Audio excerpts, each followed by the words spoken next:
رسولا منهم رسولا منهم. Assalamualaikum warahmatullahi wabarakatuh. Bismillahirrahmanirrahim. Alhamdulillahirabbil alamin. Alhamdulillahilladzi hadana li hada wa ma kunna linahtadiya laula an hadanallah. Laqad ja'at rusul rabbina bil haqq wa nudu antilkumul jannatu uristumuha bima kuntum ta'malun. Asyhadu an la ilaha illallah wa asyhadu anna Muhammadar Rasulullah sallallahu alaihi wasallam wa ala alihi wa ashabihi amma ba'd. Alhamdulillahirabbil alamin. Bersyukur kepada Allah, pada kesempatan kali ini Allah masih memberikan kita beberapa kenikmatan diantaranya nikmat sehat, waras, longgar, kuat, lancar, rezeki, halal, banyak barokah. Lebih-lebih kita hidup sekali di dunia ini oleh Allah, diberi hidayah, diberi petunjuk, diberi jalan tunggal untuk masuk ke dalam surga dengan cara menetapi Quran hadis yang berbentuk jamaah. Maka atas pemberian Allah wajib kita syukuri dengan ucapan syukur alhamdulillah rabbil alamin. Kedua kalinya tidak lupa bersyukur pada perantara agama, mulai dari Nabi Muhammad SAW, diteruskan oleh sahabat-sahabatnya, tabi'in, tabi'ahum, para alim ulama, mubaligh dan mubalighot, sehingga kita bisa mendapatkan hidayah, sehingga kita bisa mendapatkan tiket untuk masuk ke dalam surga. Maka atas perjuangan beliau kita syukuri dengan ucapan syukur alhamdulillah jazakumullahu khaira. Mudah-mudahan Allah beri manfaat dan barokah. Dan tidak lupa bersyukur kepada bapak-bapak, ibu-ibu, saudara jamaah sekalian yang senantiasa selalu mengikuti pengajian Sahih Bukhari ini dengan sungguh-sungguh, dengan niat untuk mencari kepahaman, untuk menambah ilmu di dalam beribadah kepada Allah. Maka atas amal solehnya disyukuri, diucapan syukur alhamdulillah jazakumullahu khairan. Mudah-mudahan Allah beri manfaat dan barokah.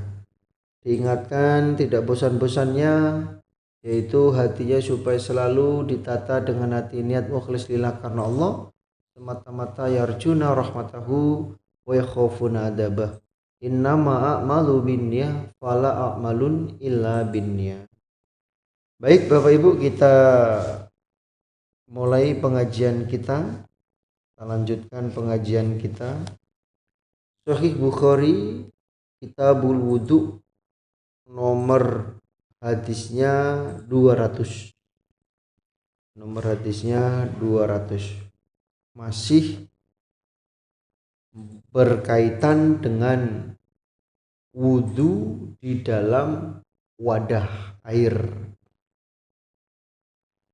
A'udzubillahi minasyaitonirrajim. Bismillahirrahmanirrahim. Haddatsana Musaddadun qala haddatsana Hamad an Sabit an Anas anan Nabiyya sallallahu alaihi wasallam iku da'a, meminta siapa Nabi, bi'inain, dengan wadah,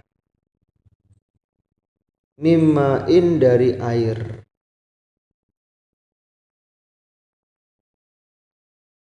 Fa'utiya, maka diberi siapa Nabi, bikodahin, dengan wadah, roh-rohin, yang besar. Roh-rohin itu wadah yang besar mulutnya. Fihi, di dalam wadah, syai'un, sedikit, min ma'in, dari air. Jadi roh-rohin itu ya seperti bak. Nah, seperti bak itu kan mulutnya besar. Fawado'a, maka meletakkan siapa Nabi, asobi'ahu, pada jari-jarinya Nabi, fihi, di dalam wadah. Jadi Nabi minta wadah air, lalu Nabi diberi wadah air yang mulutnya besar, yang mana di dalam wadah air tersebut ada sedikit air. Lalu Nabi meletakkan jari-jarinya Nabi ke dalam wadah tersebut. Kalau di hadis panjangnya, ketika Nabi meletakkan jari-jarinya ke dalam wadah yang ada air sedikit, maka air itu nyumber dari sela-sela jari-jarinya Nabi, nyumber sampai orang-orang pada waktu itu semuanya kebagian air untuk berwudu. Kala berkata siapa Anasun Anas, faja'altu maka berbuat aku, angduru melihat aku, ilal ma'i pada air, yanbu'u mengalir apa air, min baini asobihi dari antara beberapa jari-jarinya Nabi. Jadi Anas pada waktu itu melihat ketika Nabi meletakkan tangannya ke dalam wadah air, Anas melihat air itu keluar di antara jari-jarinya Nabi, nyumber. Kala berkata siapa Anasun Anas, fahazartu maka mengira-ngira aku, man pada orang tawaddoa yang berwudu siapa orang,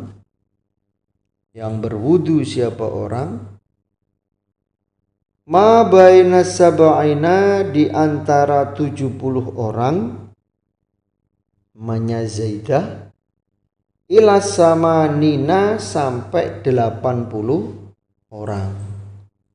Lalu Anas bin Malik dia mengira-ngira orang yang kebagian air wudu pada waktu itu antara 70 orang sampai 80 orang.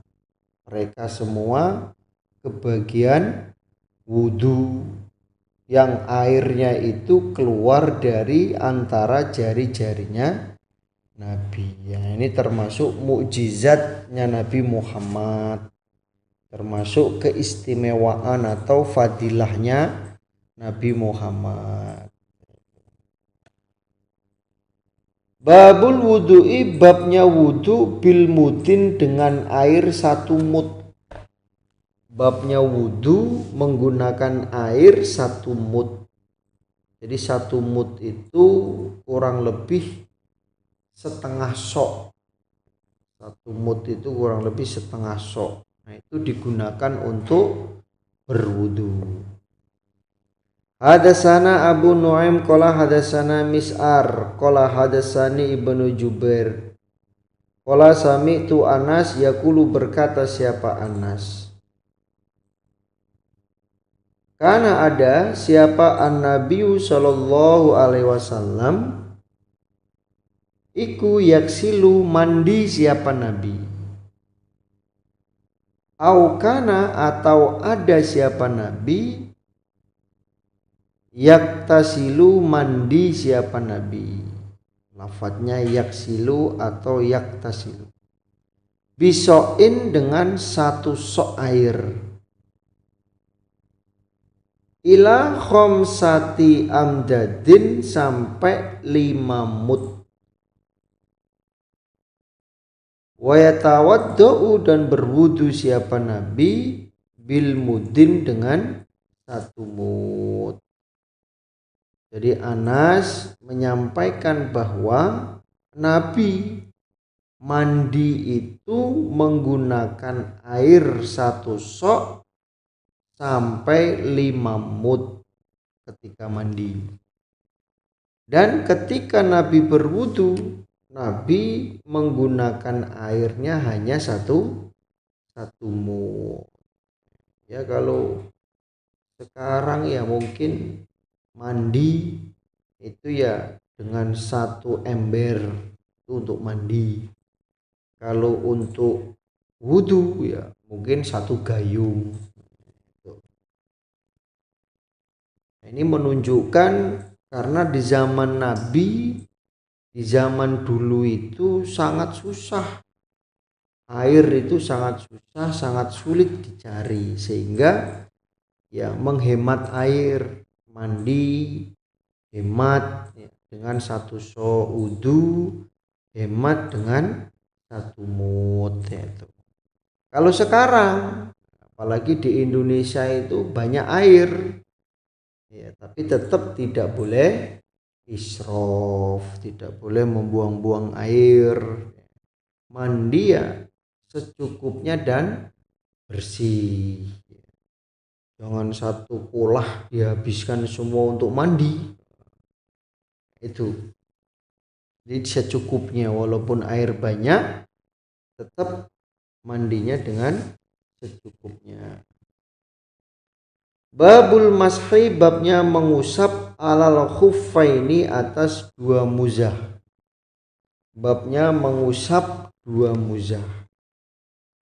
Hadasana Asbaq ibnu Faraj al-Misri an ibni Wahbin qala hadasani Umar ibni Haris hadasani Abu Nadhr an Abi Salama ibni Abdurrahman an Abdillah ibni Umar an Sa'ad ibni Abi Waqqas anin Nabiyyi sallallahu alaihi wasallam annahu, sesungguhnya Nabi masaha, mengusap siapa Nabi alal khuffaini, atas kedua muzahnya Nabi. Jadi pada waktu wudu,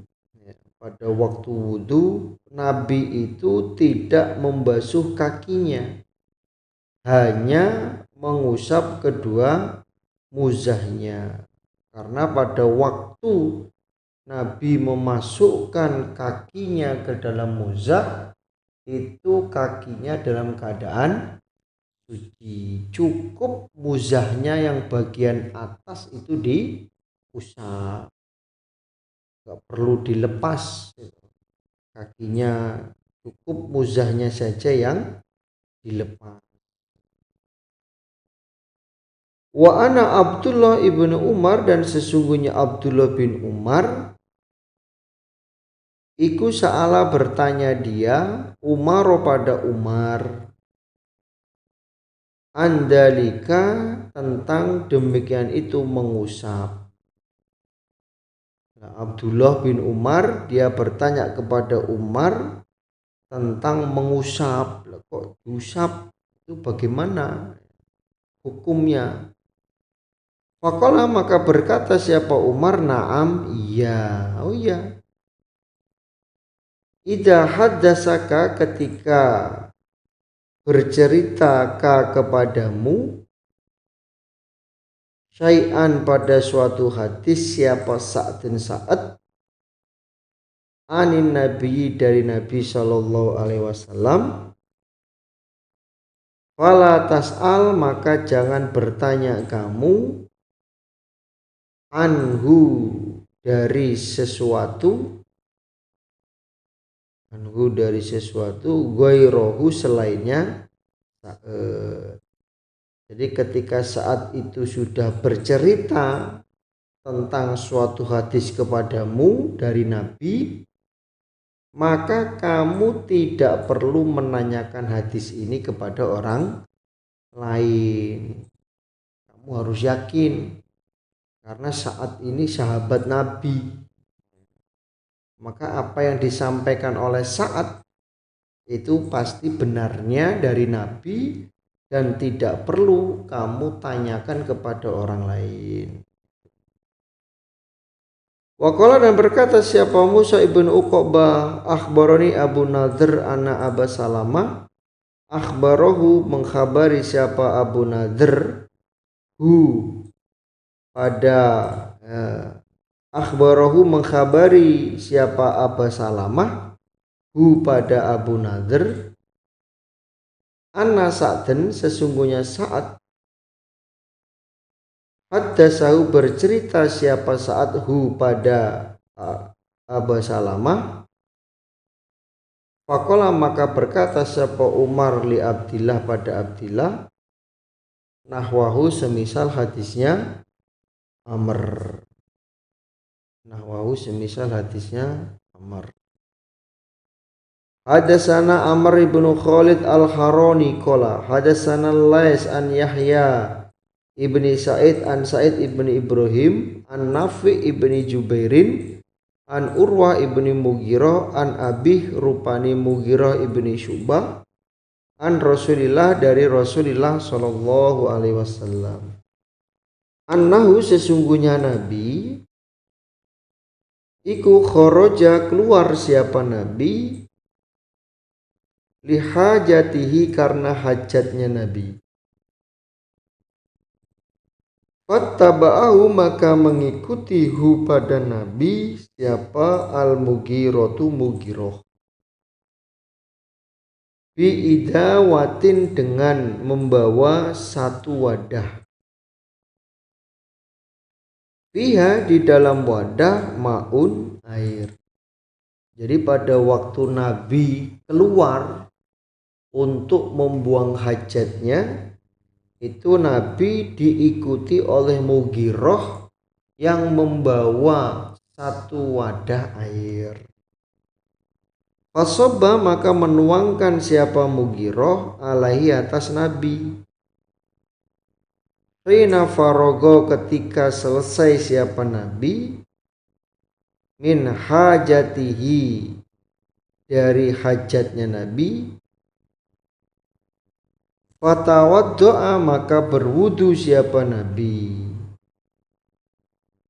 Maka berwudu siapa Nabi. Wa masaha dan mengusap siapa Nabi. Alal khuffaini atas kedua muzahnya Nabi.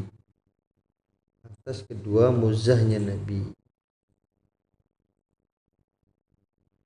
Lalu Mughirah itu menuangkan air kepada Nabi ketika Nabi selesai membuang hajat, ya, dituangkan oleh Mughirah, Nabi berwudu dan mengusap terhadap kedua muzahnya Nabi. Jadi muzah itu kaos kaki lah istilahnya. Muzah itu kaos kaki yang terbuat dari kulit yang tidak tembus air. Yang tidak tembus air, airnya tidak bisa tembus, tidak bisa masuk ke dalam bagian dalamnya muzah. Sehingga ketika kaki dimasukkan ke dalam muzah dalam keadaan suci, ya, maka akan suci terus. Ya. Nah, ketika wudu cukup muzahnya yang diusap, cukup muzahnya yang diusap. Jadi memakai muzah itu kalau berada di rumah itu batasnya hanya 1 hari semalam.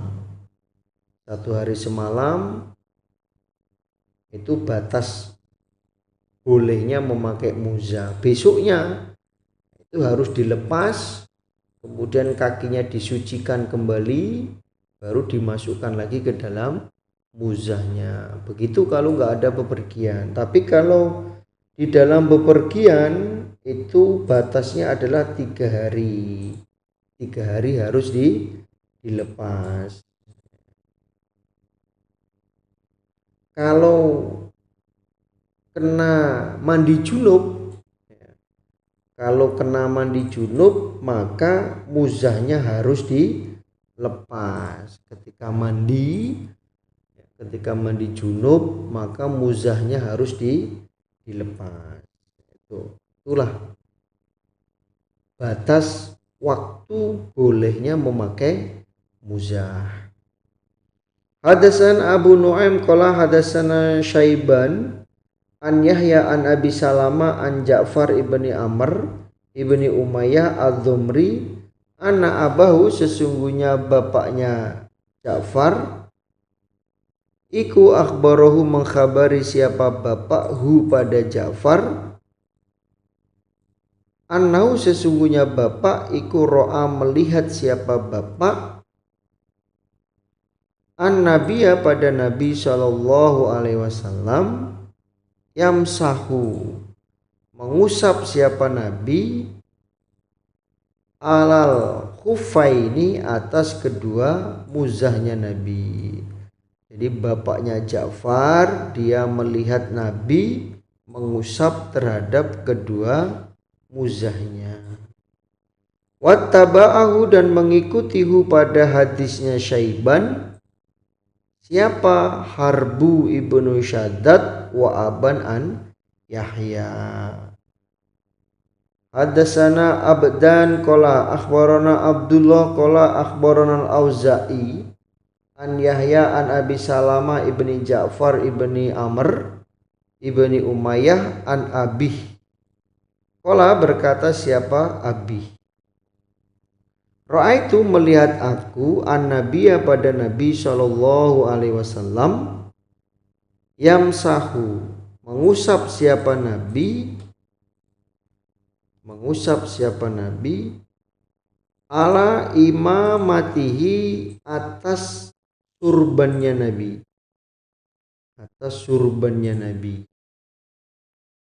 wa khuffaihi dan kedua muzahnya Nabi. Jadi Abi melihat Nabi sedang mengusap surbannya dan mengusap kedua muzahnya Nabi. Jadi ketika wudhu dia memakai serban, maka tidak perlu dilepas serbannya. Namun ketika mengusap kepala serbannya yang diusap. Prakteknya sudah pernah saya praktekkan. Saya ulangi lagi berarti. Jadi ketika bapak-bapak wudhu, contohnya sudah wudhu kemudian pakai serban, setelah serban selesai dipakai ternyata kentut, batal ketika mau sholat. Maka ketika mau wudhu lagi tidak perlu dibuka serbannya, cukup diangkat sedikit. Ketika mau mengusap kepala, ambil air, kemudian diangkat sedikit, masukkan tangannya sampai ke ubun-ubun. Kemudian tarik, benarkan serban. Setelah itu kedua tangannya diusapkan ke belakang di atasnya serban. Nah, itu praktek ketika wudhu sedang memakai serban. Nabi wudhu dalam keadaan memakai serban yang dilihat oleh Abi pada waktu itu.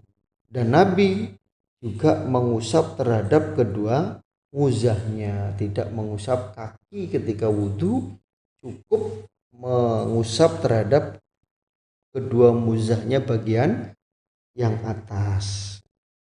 Wataba'ahu dan mengikutihu pada hadisnya Auza'i siapa Ma'mar an Yahya an Abi Salamah an Amr qala berkata siapa Amr ra'aitu melihat aku an Nabiya pada Nabi sallallahu alaihi wasallam. Itulah yang aku lihat ketika Nabi mengusap kepala dengan cara memakai serban dan Nabi mengusap terhadap kedua muzahnya. Bab idza adkhala ketika memasukkan siapa orang rijlaihi pada kedua kakinya wahuma dan kedua kaki iku tahirataini suci keduanya. Babnya orang memasukkan kedua kaki yang suci ke dalam muzahnya. Jadi memasukkan kedua kakinya ke dalam muzah yang mana kakinya itu keadaannya sudah suci. Hadatsana Abu Nuaim qala hadatsana Zakaria an Amir an Urwah ibni Mughirah an Abi qala berkata siapa? Abi. Kuntu ada aku ma'an Nabi bersama Nabi sallallahu alaihi wasallam fi safari di dalam bepergian. Fa ahwa itu maka condong aku li'anzi'a untuk melepaskan aku khufaihi pada kedua muzahnya Nabi. Jadi Abi berkata, pada waktu aku bepergian bersama Nabi,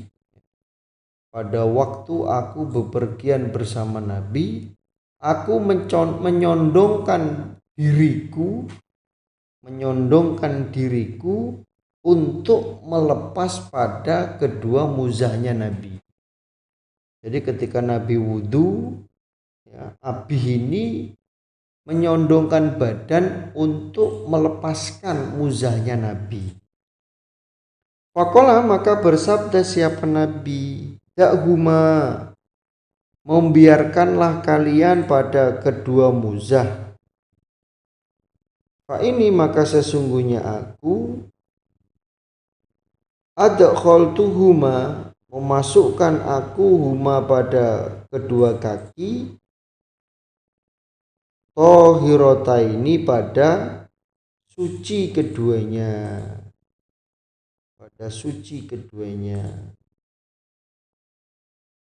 Lalu Nabi bersabda, kamu membiarkanlah pada kedua muzah, maksudnya jangan kamu lepas, karena sesungguhnya aku Nabi memasukkan kaki ke dalam muzah itu dengan keadaan suci keduanya. Jangan kamu lepas, karena waktu aku masukkan kaki ke dalam muzah, kakiku dalam keadaan suci, jadi nggak perlu dilepas maksudnya. Famasaha maka mengusap siapa Nabi alaihima atas kedua muzah. Nabi cukup mengusap kedua muzahnya itu di bagian atas.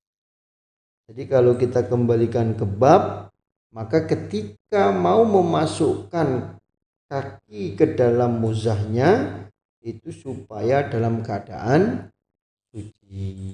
Mungkin di Indonesia nggak ada muzah, ada jamaah mungkin ngomong kalau ini udah nggak berlaku di Indonesia. Mau iya, memang iya, karena di Indonesia tidak ada muzah.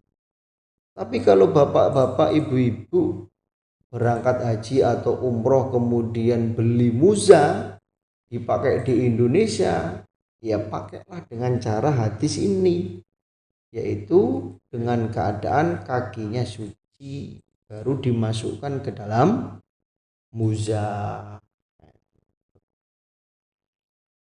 Babuman babnya orang. Lam yatawaddo yang tidak berwudu siapa orang. Min lahmin dari makan daging. Syatin kambing.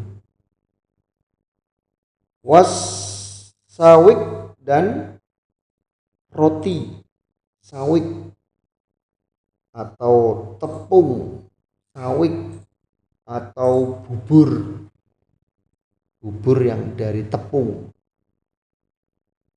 Babnya orang yang tidak perlu berwudu lagi karena dia makan daging kambing dan makan tepung atau bubur.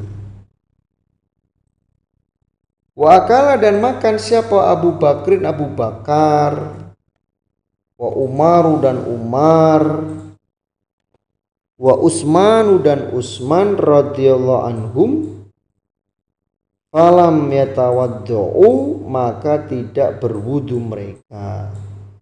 Para sahabat sudah mempunyai wudu, kemudian mereka makan daging kambing, makan tepung, makan bubur.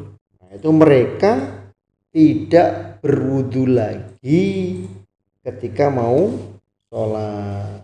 Artinya makan daging, makan tepung atau makan bubur atau makan apapun bentuk makanannya itu tidak membatalkan wudu.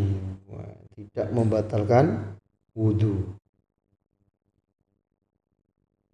Hadatsana Abdullah ibn Yusuf qala akhbarana Malik an Zaid ibn Aslam an Atha ibn Yasar an Abdullah ibn Abbas anna Rasulullah sallallahu alaihi wasallam akala makan siapa Nabi katifasyatin pada sampil kambing. Sampil kambing.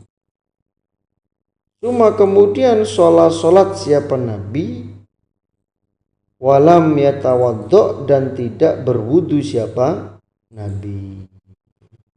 Jadi Nabi makan sampil kambing, kemudian Nabi mengerjakan sholat tidak perlu wudu lagi. Artinya sampil kambing atau memakan sesuatu makanan itu tidak dapat membatalkan wudu, tidak membatalkan wudu. Tapi ketika mau sholat, perintahnya di hadis lain itu supaya berkumur. Ketika makan daging contohnya, ternyata ada daging yang nyelempit di gigi. Ketika sholat Allahu Akbar, imamnya, jamaahnya yang makan daging tadi, ya. Nah ini nggak boleh, itu tidak menjaga kekhusyuan di dalam sholat. Maka supaya berkumur gitu. Sebelum sholat kumur dulu, atau mungkin di situ ada tepung, di situ ada daging yang nyelempit yang nempel di gigi sehingga mengganggu. Nah, itu supaya berkumur dulu. Itu agar sholatnya lebih khusyuk. Alhamdulillah, jazakumullahu khairan. Mudah-mudahan Allah beri manfaat dan barokah. Insya Allah itu yang bisa saya sampaikan dari awal sampai akhir. Apabila ada kata-kata yang kurang pas, ada kata yang menyinggung perasaan Bapak Ibu sekalian, saya mohon maaf sebesar-besarnya. Akhiri kalam, assalamualaikum warahmatullahi wabarakatuh.